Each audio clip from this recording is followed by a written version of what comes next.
Muy bien. Querido Señor, en estos momentos estamos tan agradecidos de poder conocerte, tenerte a ti como nuestro Dios.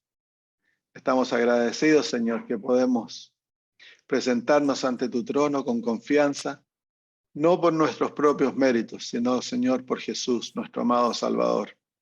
Te agradecemos, Padre, que tú nos has adoptado como hijos, a pesar, Señor, de que hemos hecho todo lo opuesto a tu voluntad y, sin embargo, a través de tu gracia, Señor, has derramado tu amor sobre nosotros y nos has invitado a que lleguemos a ser partes de la familia celestial nuevamente. Querido Padre, en estos momentos nos acercamos ante ti para pedir que nos enseñes, que nos guíes a la verdad, que abras nuestros ojos, que podamos entender y que lo que aprendamos, Señor, sea de valor práctico para nuestra vida. Que podamos, Señor, crecer en entendimiento y así, Señor, nuestro carácter pueda también crecer en sabiduría y que podamos, Señor, reflejar tu imagen más nítidamente. Gracias, Señor. Háblanos, lo pedimos a través de tu Espíritu en el nombre de Jesús. Amén. Muy bien, bienvenidos a los que se han unido. Estamos en el libro de Romanos, el capítulo 9. Y hoy vamos a estudiar una sección de este capítulo que es un poquito compleja y que ha dado origen a la doctrina de la, ¿cómo es la palabra que se usa? De la, no la elección, sino de la predestinación. Vamos entonces, ya estudiamos parte del capítulo 9, me parece que terminamos en el versículo 8 ya. Muy bien, entonces comenzamos a ver en esos versículos previos que la elección que Dios hace es una elección basada en las promesas, que es la promesa lo que determina quién es parte del pueblo de Dios y quién no es. Entonces, el apóstol Pablo usa el ejemplo de Isaac para demostrar aquello, que fue Isaac, no Ismael, el que conformó, el que recibió la elección, producto de que Isaac vino a través de la promesa. Y de la misma manera nosotros, si hemos de llegar a ser hijos de Dios, llegamos a ser hijos de Dios, herederos de Abraham, ocurre a través cuando nosotros nos aferramos a las promesas divinas. No es por obras, es por la fe en aquellas promesas que Dios nos ha dado. Es a través de aquellas promesas que toda la realidad del Evangelio llega a ser nuestra. Entonces, en el versículo 8 dice el apóstol Pablo, esto es, no los que son hijos según la carne son los hijos de Dios, sino los que son hijos según la promesa son contados como descendientes. Entonces ahí se encuentra la primera parte del argumento del apóstol Pablo, que son las promesas que cuentan, no las obras de la carne. No es por la carne. Los Israel, a pesar de que había un Israel de la carne, el verdadero Israel nunca ha sido el Israel de la carne, sino que el verdadero Israel siempre ha sido el Israel espiritual, el Israel que ha venido, que se ha aferrado a las promesas de Dios y han vivido por fe en aquellas promesas. Muy bien, versículo 9. Porque la palabra de la promesa es esta: por este tiempo vendré y Sara tendrá un hijo. Él está citando Génesis, cuando aparece Dios a Abraham, que tenía 99 años, y le dice que al cabo del tiempo, en un año va a venir y Sara va a quedar embarazada. Y no solo esto, sino también cuando Rebeca concibió de uno, de Isaac, nuestro padre, pues no habían aún nacido, ni habían hecho aún ni bien ni mal, para que el propósito de Dios conforme a la elección permaneciese, no por las obras, sino porque el que llama. Entonces aquí se está refiriendo él al caso de Jacob y Esaú, que Dios escogió a uno aparte del otro. Y dice, se le dijo, el mayor servirá al menor. Como está escrito, a Jacob amé, mas a Esaú aborrecí. Entonces el apóstol aquí está refiriéndose al caso de Esaú, que de Jacob y Esaú. Esaú fue el primogénito, él nació primero, Jacob nació luego, eran mellizos, pero Esaú le correspondía la primogenitura, producto de que él nació primero, pero Dios le otorgó la primogenitura a Jacob. ¿Por qué? Porque él escogió a Jacob y dice que a Esaú lo aborreció. La palabra aborrecer ahí no es de odio, sino que es como un rechazo, pero es un rechazo. Y aquí es donde se pone el argumento un poquito complejo, porque Dios no está rechazando a Jacob, a Esaú, y aceptando a Jacob en forma arbitraria para ser el que recibe la primogenitura y por tanto es el que lleva las promesas del pacto, sino que Dios prevé el futuro, Él ve lo que va a ocurrir, Él ve antemano el carácter que se va a desarrollar en ambos hermanos. Y lo que Él está diciendo no es una arbitraria elección que pone en el camino a uno, en el camino de la perdición a uno, en el camino de la salvación a otro. Pero la elección aquí de Jacob es una elección basada en el conocimiento que Dios posee del futuro. Y él entonces escoge a Jacob porque era necesario que el que llevase las promesas y el pacto fuese una persona que iba a valorarlo. Si Dios le hubiese entregado el pacto y las promesas a Esaú, no habría habido salvación para la raza humana porque Esaú no estaba interesado. Entonces, nosotros vemos en la vida de ambos que ambos desarrollaron caracteres totalmente distintos. Jacob, cuando uno lee el espíritu de profecía, era una persona espiritual que le interesaba mucho ser el heredero espiritual de las promesas. A él no le importaban tanto las riquezas de la primogenitura. Él quería tener las bendiciones espirituales de la primogenitura. En el otro lado, Esaú, a él quería las bendiciones materiales, no le importaban las bendiciones espirituales de la primogenitura. Era un hombre que no le importaba de Dios, ¿cómo se llama? Desarrolló un carácter violento, un carácter fuerte, un carácter que se opuso a las promesas de Dios. Jacob en lo opuesto, él desarrolló un carácter tierno, un carácter compasivo, un carácter más en la imagen de Jesús. A pesar de que tenía deficiencias bastante fuertes que lo llevó a engañar a su hermano y a su padre, y por lo cual tuvo que pagar duro, pero eventualmente a través de las disciplinas de Dios y del fuego que Dios permitió que pasara por años, Jacob llegó a ser en la imagen de Jesús.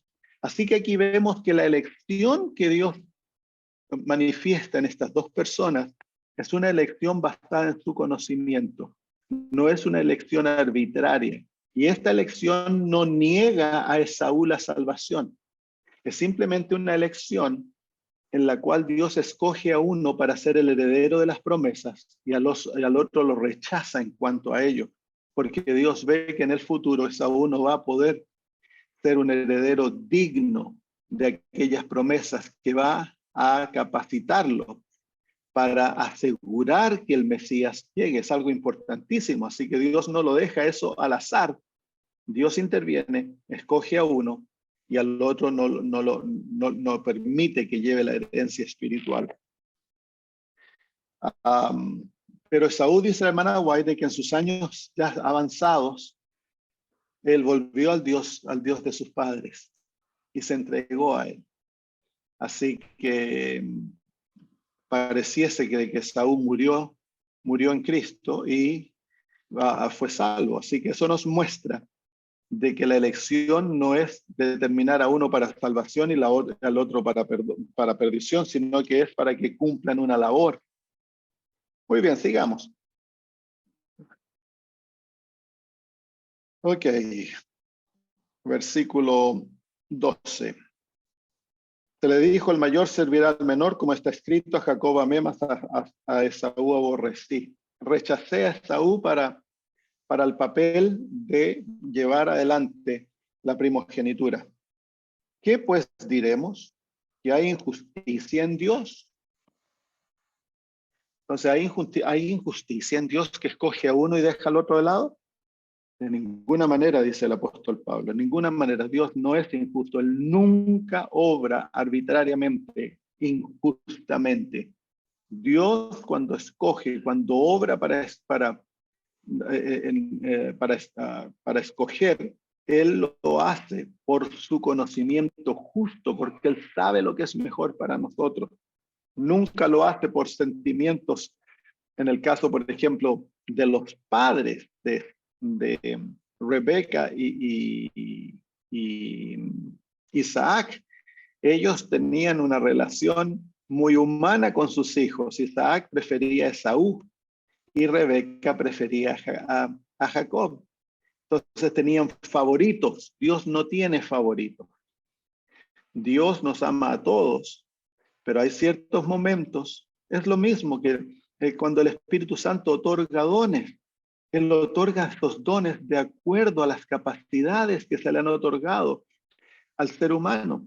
Y a uno se lo escoge pastor, al otro profesor, al otro profeta.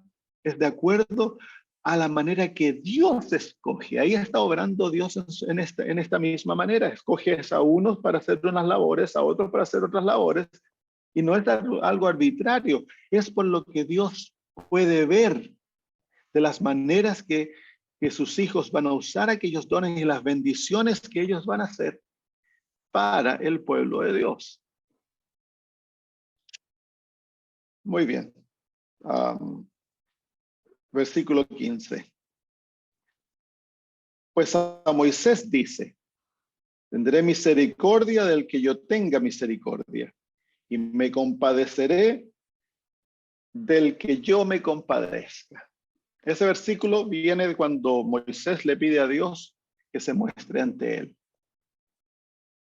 Y Dios le dice, yo te voy a hacer compadecer toda mi gloria. Y luego le dice, yo tendré misericordia al que tendré misericordia y tendré, dice, y me compadeceré del que yo me compadezca. Entonces aquí está en el contexto de lo que ocurre con Israel en el desierto, que han cometido a idolatría, han adorado al becerro, y Dios está en el proceso de divorciarse de Israel, y Moisés está en el proceso de tratar de traer de vuelta a Dios al campamento y que vaya con Israel a la tierra prometida.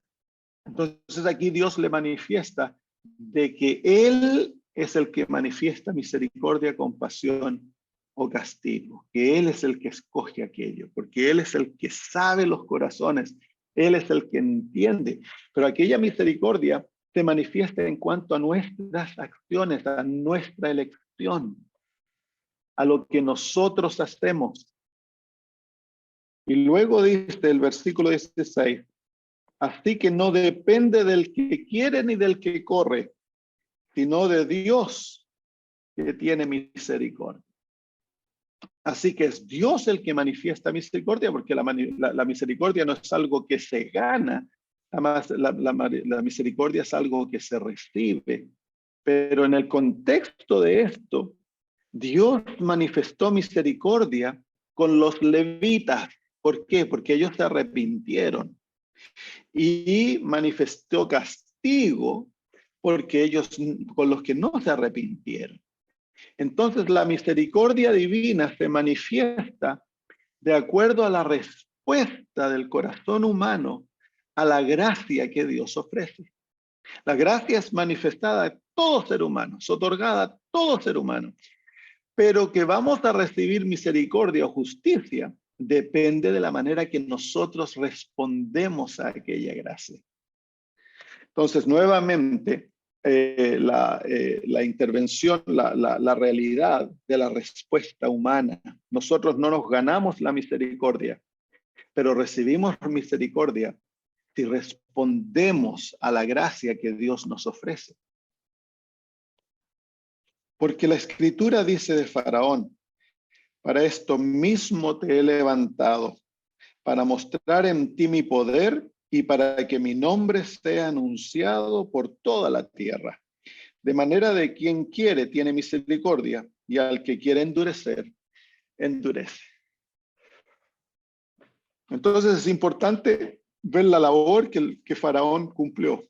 Dios podría haber puesto, dice la hermana de White, a un faraón en el trono que hubiese sido misericordioso y que hubiese soltado a Israel más fácil.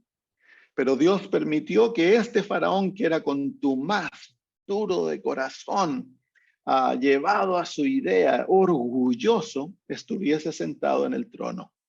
¿Por qué permitió eso Dios? Dice aquí, dice el versículo 17, por esto mismo te he levantado para mostrar en ti mi poder.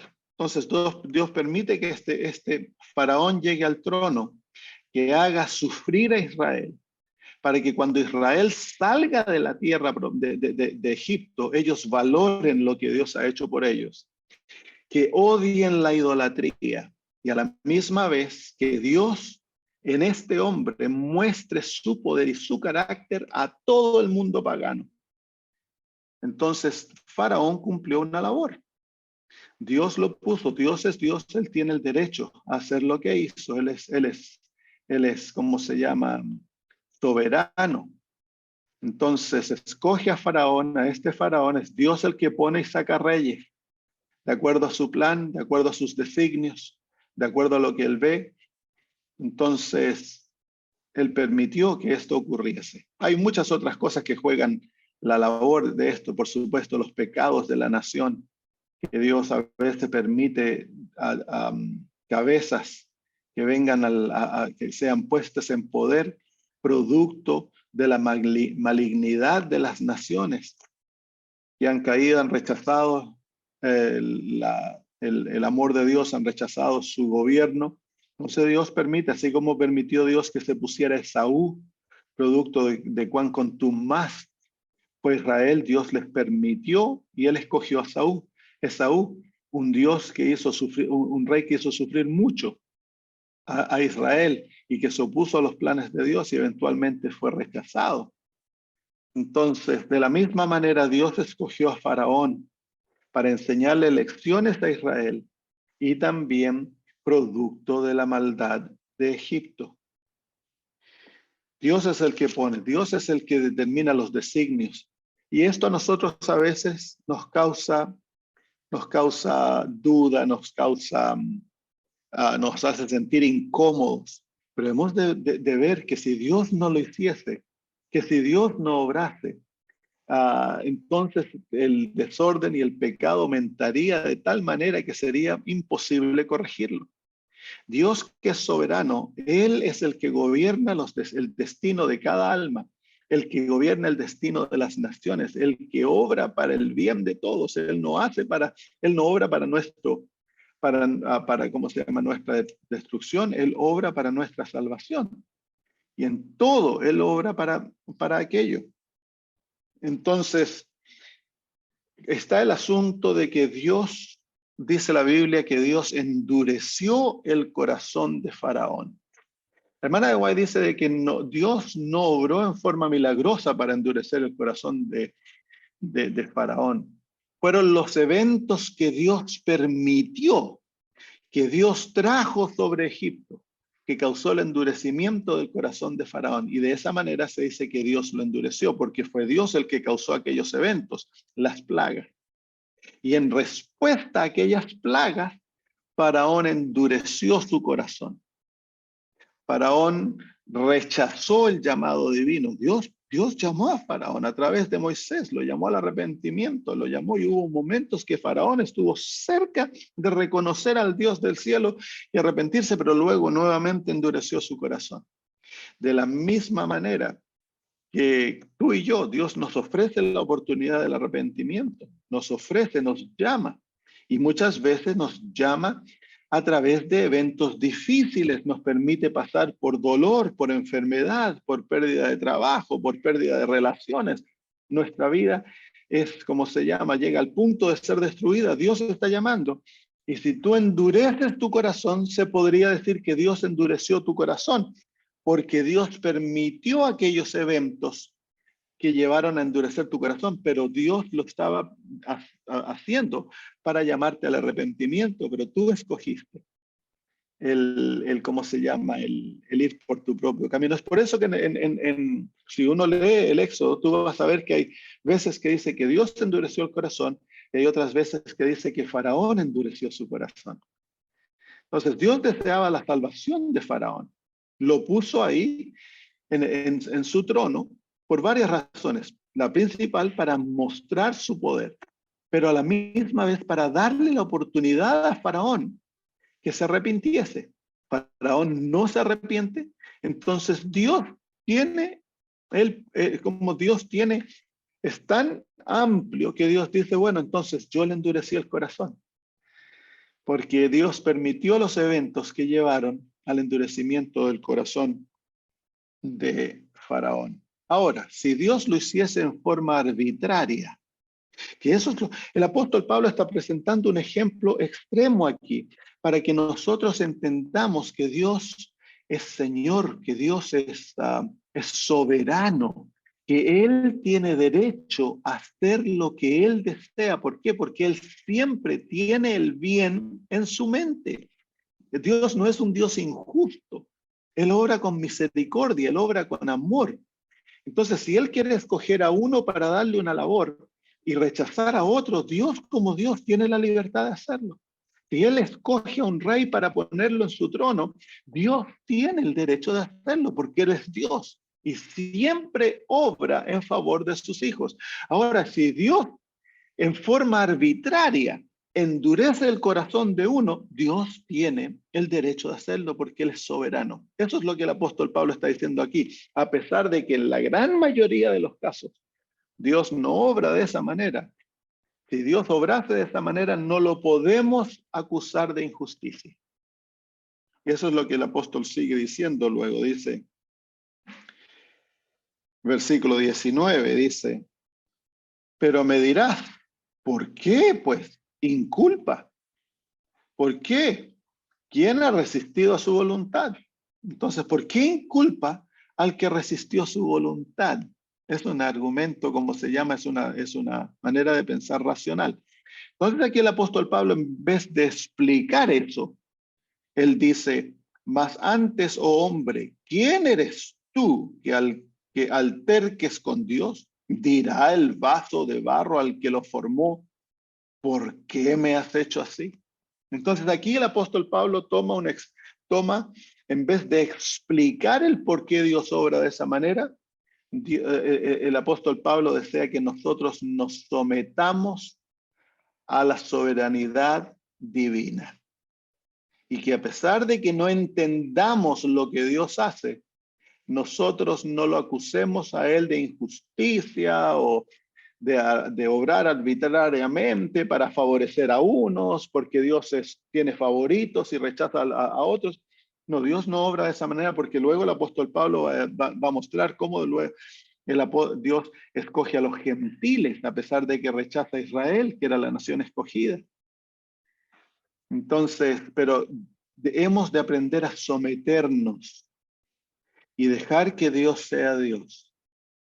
No hemos tratar de explicar todas las acciones divinas. Sabemos de que Dios no obra arbitrariamente para nuestra salvación, que a todo ser humano le da las mismas oportunidades y que permite Dios que pasemos por circunstancias que nos van a traer ya sea el someternos o endurecernos. Y esa es la realidad de todo ser humano.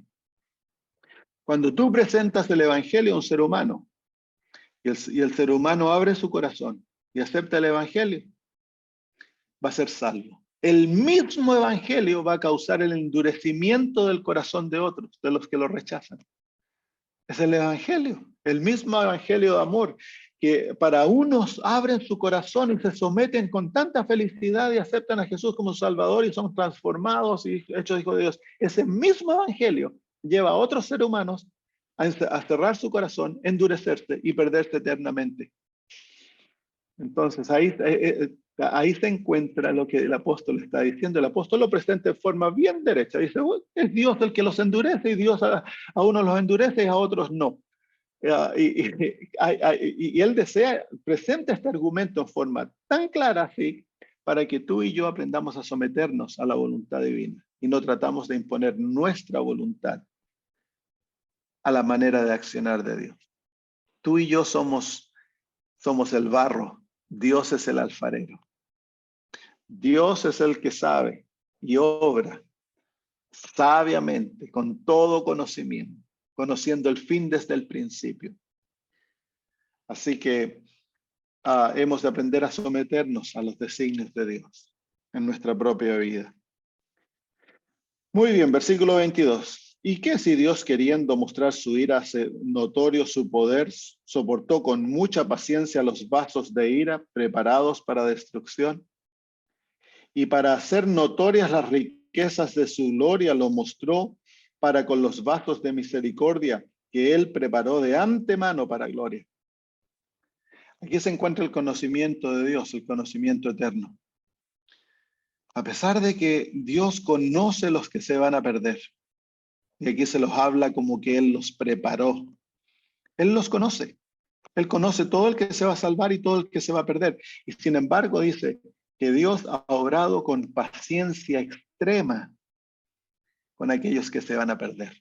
Les ha dado oportunidades, los ha llamado al arrepentimiento, les ha dado su espíritu. Porque Dios, en cierto modo, Él no obra de acuerdo a su preconocimiento. Dios obra con nosotros, se relaciona con nosotros como que Él no conociese el futuro. Él te trata de como que no supiese cómo vas a reaccionar tú. Y te da las oportunidades para que seas salvo. Te brinda todo lo que tú necesitas para tu salvación. Eres tú el que forja tu destino y Dios conoce eso. Bueno, entonces estamos en este aspecto complejo de la relación de Dios con los hombres. A Dios escoge a algunos para ponerlos en ciertas posiciones, en ciertas situaciones, como reyes en el caso del faraón. Nosotros no entendemos todo lo que Dios tiene que escoger y cómo hacerlo. Una cosa sabemos, que Dios no obra injustamente ni arbitrariamente para que nos salvemos o nos perdamos. Pero Dios como Dios sigue siendo el Dios de este mundo y Él es el que escoge y pone y hace cosas. Por ejemplo, escoge a Jacob para que sea el primogénito, para llevar las bendiciones espirituales. En eso rechaza a Esaú, porque sabe que Esaú no va a poder cumplir esa labor. Es lo mismo. ¿Por qué es que Dios escoge a unos para ser profetas y a otros no? ¿Por qué es que Dios escoge a uno para ser pastores y a otros no? Dios es el que escoge, es el Espíritu Santo el que escoge, porque Él sabe. Y nosotros en eso hemos simplemente de confiar a Dios.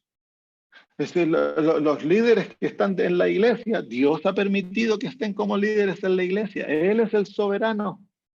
Y hemos nosotros de relacionarnos con ellos de acuerdo a aquello, de acuerdo a aquella realidad. No desanimarnos, no creer de que se le escapó la iglesia de las manos a Dios.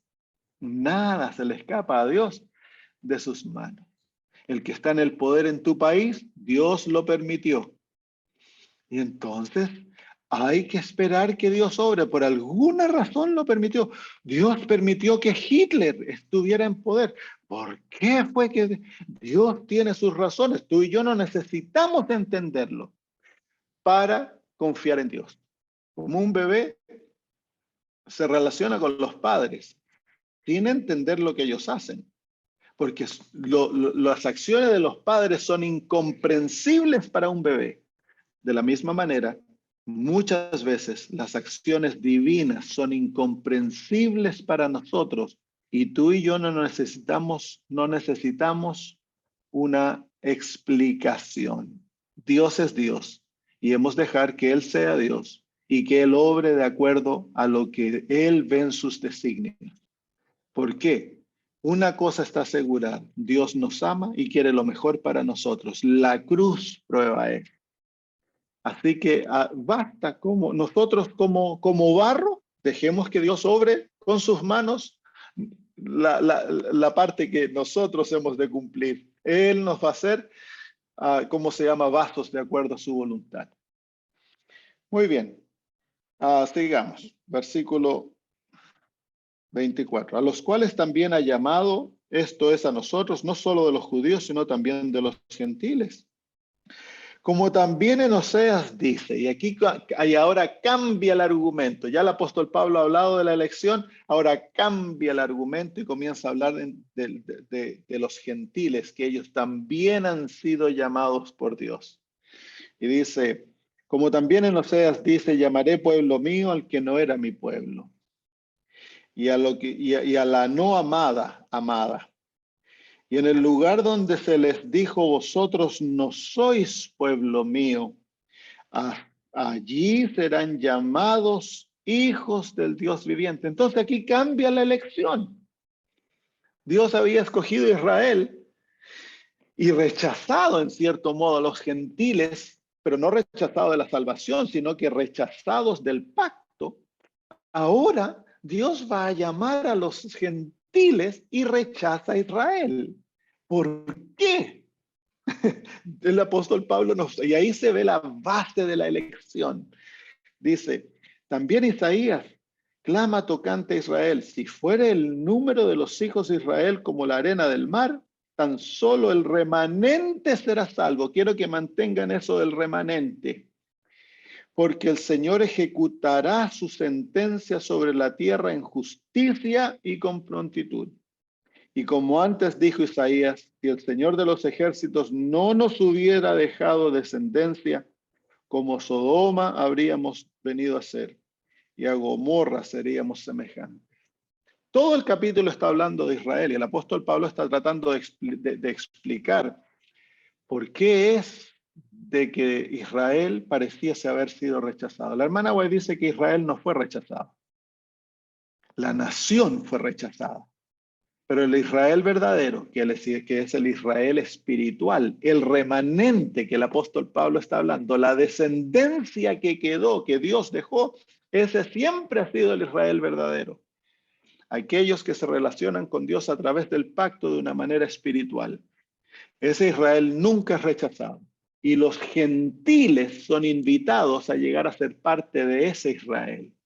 Y si ellos se relacionan con Dios a través de las promesas en forma espiritual, llegan a ser parte del Israel espiritual, que siempre ha sido con el cual Dios se ha relacionado. Y nosotros lo vemos en el Antiguo Testamento, vemos al Israel carnal, idólatra, rebelde, pero hay hijos de Dios que están ahí. Lo vemos cuando se van a Babilonia. Daniel es parte del Israel espiritual, sus 3 amigos son parte del Israel espiritual, Ezequiel, Jeremías son parte del Israel espiritual, son el remanente que queda fiel. Y ahí hay un gran grupo de ellos que eran el Israel espiritual. Entonces, a través de ellos es el que sigue las promesas y las bendiciones. De la misma manera, ese Israel nunca acaba. Ese es el Israel que Dios tiene. Ese es el árbol que va a hablar el apóstol Pablo en el capítulo 10, en el cual los gentiles han sido injertados. Ese es el Israel. Aquí Dios no nos está diciendo que todo el Israel como nación va a volver a ser escogido. No, Dios se está refiriendo al remanente, al Israel espiritual, el que se relaciona con Dios de acuerdo a las promesas y de acuerdo a una relación espiritual. Muy bien, versículo 30.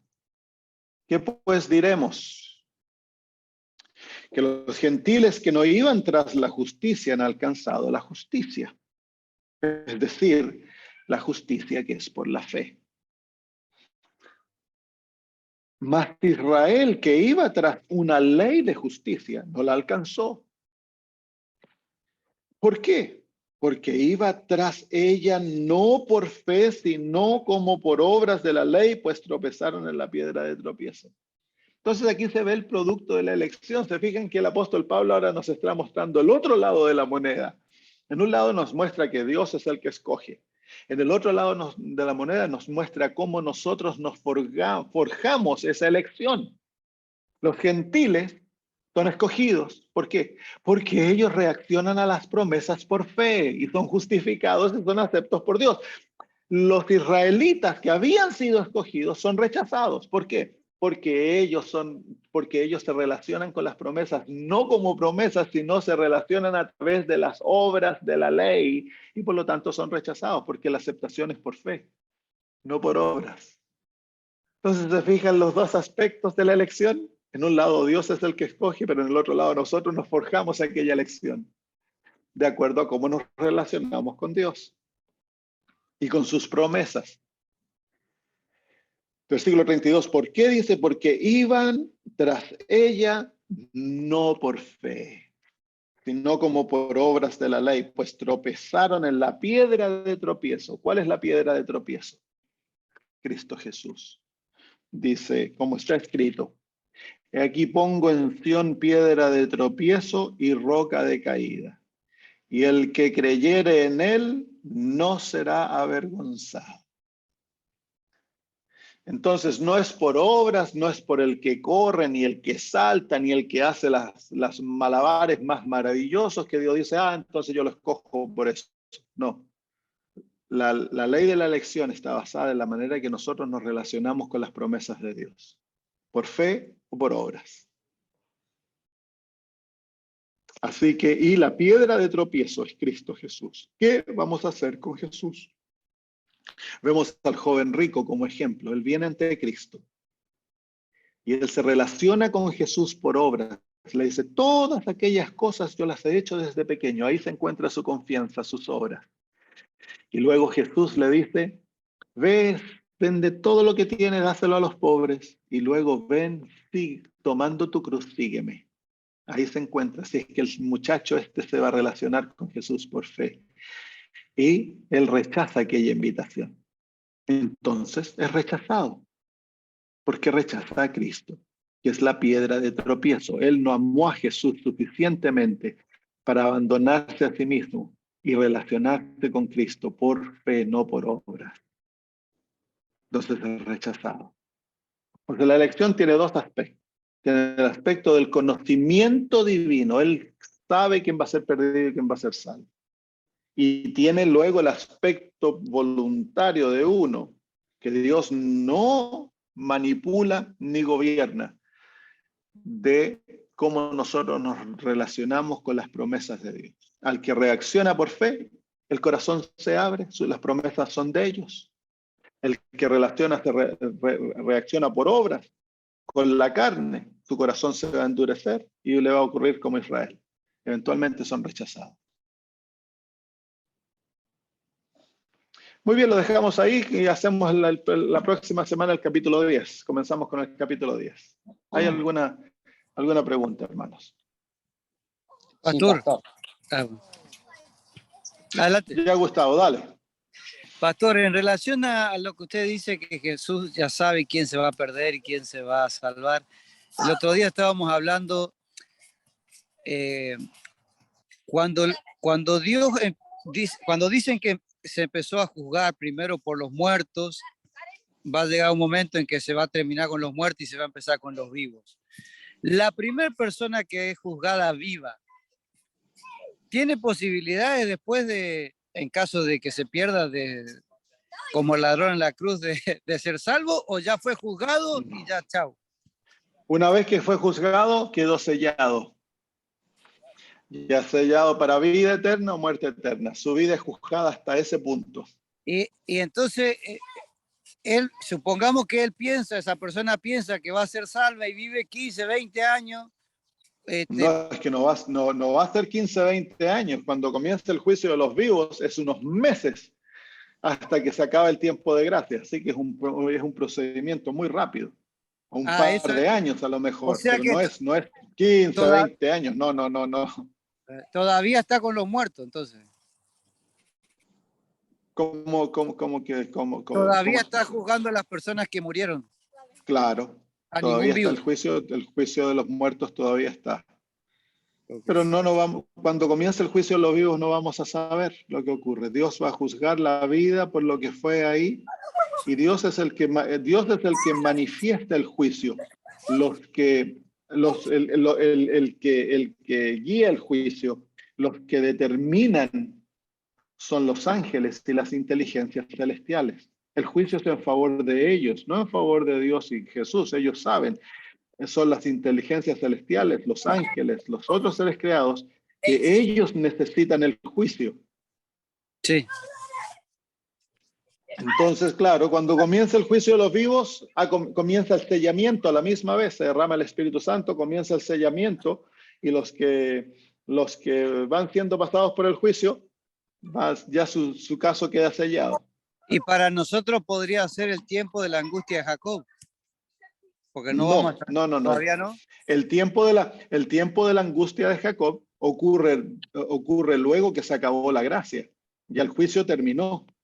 El tiempo de la angustia de Jacob es el tiempo que pasan los sellados. Los 144,000 pasan por el tiempo de la angustia de Jacob, que va a eliminar de ellos los últimos vestigios que quedan en ellos de confianza en el mundo. ¿Sabe que el miércoles pasado en el culto de oración, un pastor comentó que va a haber 3 tipos de tiempo de angustia? En relación al librito que escribió el pastor Fernando Chay, él dice que va a haber 3 tipos de angustia, tiempo de angustia. Uno va a ser para todo el mundo, otro va a ser para el pueblo de Dios y otro va a ser para los que, como usted recién bien dijo, los 144,000. Bueno, no. La angustia, el tiempo de angustia va del tiempo de angustia previo y crece al tiempo de gran angustia que el mundo no ha conocido. Y eso es para todos. Todos pasan por ello. El pueblo de Dios va a ser sustentado durante ese tiempo, tanto que el sol no lo va a quemar, no van a recibir las plagas y eso. Pero el tiempo de Dios, el pueblo de Dios pasa por el tiempo de angustia de Jacob. Es un tiempo, para ellos esa es la gran angustia. Es el momento más difícil espiritualmente, es una angustia espiritual, no una angustia física.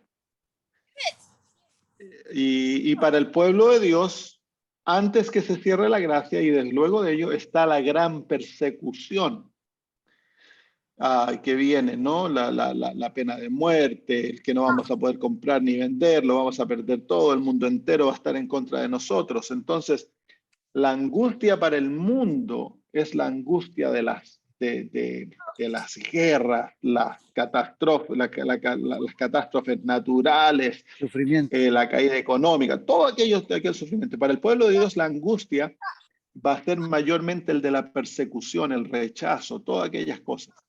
Todo esto está incluido en el tiempo de angustia previo y el tiempo de gran angustia. Todo eso está resumido en aquello. Ok, gracias.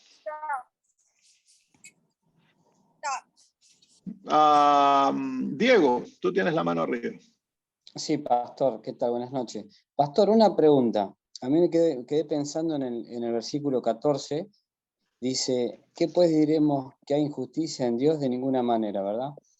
Pastor, con lo que está pasando en la iglesia hoy, con los liberales y los conservadores, ¿todavía no no comprenden todavía el evangelio? ¿No pueden entenderlo?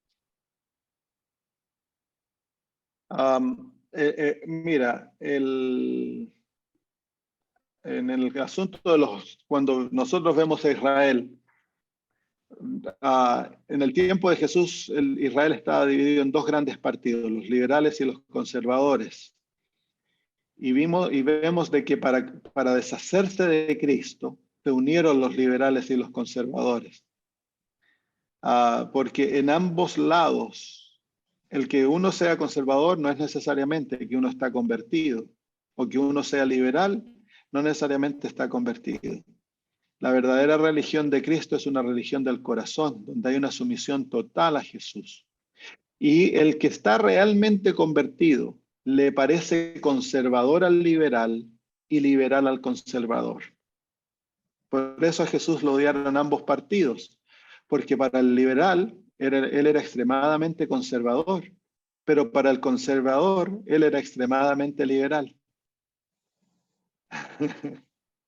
Entonces, ¿por qué? Porque el que está convertido es obediente, 100% obediente, pero su obediencia no es como la obediencia del conservador. Es una obediencia de amor, es una entrega total, hay dulzura. Pero a la misma vez que él es obediente, él es una persona muy misericordiosa, llena de amor, compasivo, sabio. No obra con la ejecución que obra un conservador, y no es permisivo como es el liberal. Se ve en el caso de la mujer que es traída a Jesús, la prostituta. Jesús la defiende, pero no le condona el amor, no le condona su pecado. Le da salvación, la perdona, la trata compasivamente, pero al final le dice, vete y no peques más. Entonces, el conservador viene y quiere que la mujer sea justiciada y sea tratada como basura.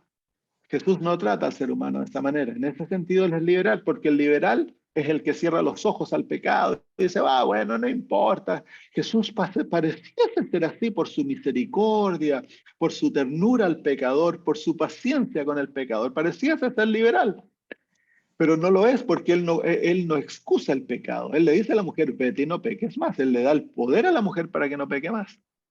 Entonces, para el conservador, Jesús es liberal, pero para el liberal, Jesús es conservador porque Jesús acusa el pecado, habla del pecado, no lo excusa. ¿Entiendes? Entonces, por eso Jesús fue odiado por ambos partidos. Así que el que no, algunos hermanos creen que el ser conservador te asegura algo, no te asegura nada. Si tú eres conservador con un espíritu legalista, no te asegura nada, te vas a perder tanto como el hermano que es liberal. Entonces, tristemente, Satanás nos pone como enemigos los unos de los otros, cuando hemos de aprender a amarnos, hemos de aprender a hablar, llevarnos los unos con los otros y dejar que Dios juzgue. No aceptar lo malo, pero amar a los hermanos. Que es difícil para el conservador, es muy difícil hacer eso. Muy bien, ¿hay alguna otra pregunta por ahí? De nada. María Isabel. Hola, pastor, buenas noches por acá. Pastor, Buenas. dos cosas que yo la encuentro peligrosa porque de repente los hermanos confunden, que el conocimiento que tiene Dios del pecador y no pecador lo pueden confundir con la predestinación. Es decir, en eso siempre hay que tener cuidado. Yo he escuchado incluso en nuestra congregación gente que tiene ese pensamiento de que en cierto modo existe la predestinación, aun cuando se nos dice Claro. que no.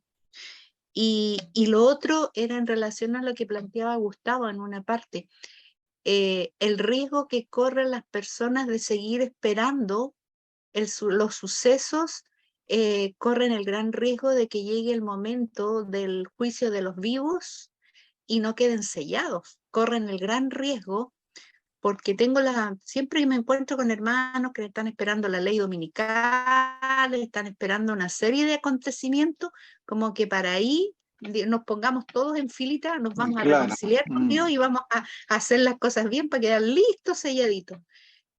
Caso que es tremendamente peligroso porque no sé, de acuerdo a lo que estaban en grupos y en estudios, el tiempo del fin, los acontecimientos van a ser tan rápido y tan acelerado que las personas, si no hay una preparación realmente previa antes de, no le va a pasar el gran chasco al pueblo adventista. Y Claro, yo le es cuando- recordaba como, sí, como el caso histórico, por ejemplo, la generación nuestra, se recuerdan cuando cayó el muro de Berlín y a los pocos años después cayó la Unión Soviética. Muchos decían, pero esto no puede suceder. ¿Por qué sucedió tan rápido? Pasamos de la Guerra Fría a una potencia mundial y a muchos se les cayó los paradigmas y todo. Entonces, la historia humana ha demostrado a veces que los acontecimientos pueden suceder tan rápido que a ti te pillan totalmente desprevenido, y ese es el riesgo que corremos nosotros al no tener una consagración diaria. Claro, gracias hermana María, muy, muy buena acotación. Y eso está ilustrado en la historia de las 10 vírgenes, la parábola de las 10 vírgenes, las 5 sabias, las 5 fatuas. Cuando se despiertan todas, las 5 fatuas se despiertan, pero es demasiado tarde, no están listas, no tienen lo necesario, que es aceite en sus lámparas. Y ellas van a pedirle a las que tienen la experiencia, pero ellas no la pueden compartir porque el carácter no se comparte, dice la hermana Guay. La experiencia cristiana no es algo que tú puedas dársela como paquete a otro. Así que ellas se despiertan, viene el gran reavivamiento y ellas se dan cuenta que las cosas están por cumplirse, pero se encuentran totalmente desamparadas y se pierden. Van a comprar el aceite a los que lo venden, que es ejemplo del hecho del movimiento carismático, que ellos venden el aceite del Espíritu Santo. Van allá, van a recibir una forma de Espíritu Santo, un reavivamiento, pero Jesús les dice, yo no los conozco. Ahí se encuentra el gran, porque para los que han tenido luz, para los que han conocido la verdad, la preparación ha de ser diaria, momento a momento. Ahora hemos de vencer el pecado, ahora hemos de desarrollar un carácter a Cristo. No hemos de dejar esta preparación para mañana, porque cuando lleguen los momentos últimos, va a ser tan rápido que no va a haber tiempo para prepararse. Va a ser demasiado rápido. Dios le va a dar ese tiempo a aquellos que vienen de Babilonia. Ellos no han tenido las oportunidades que nosotros tenemos.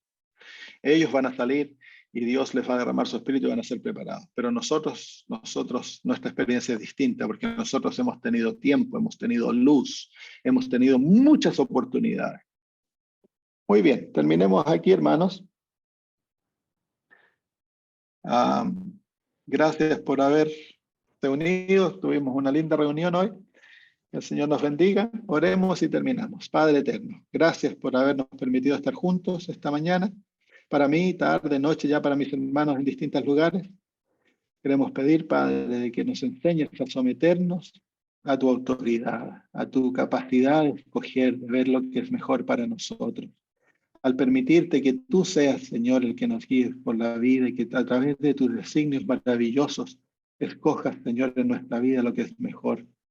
Y Padre, enséñanos a someternos a tu sabiduría, al saber de que cuando tú pones y sacas líderes, ya sea dentro de la iglesia o en los gobiernos del mundo, que tú estás haciendo, obrando con justicia y sabiduría que nosotros no poseemos.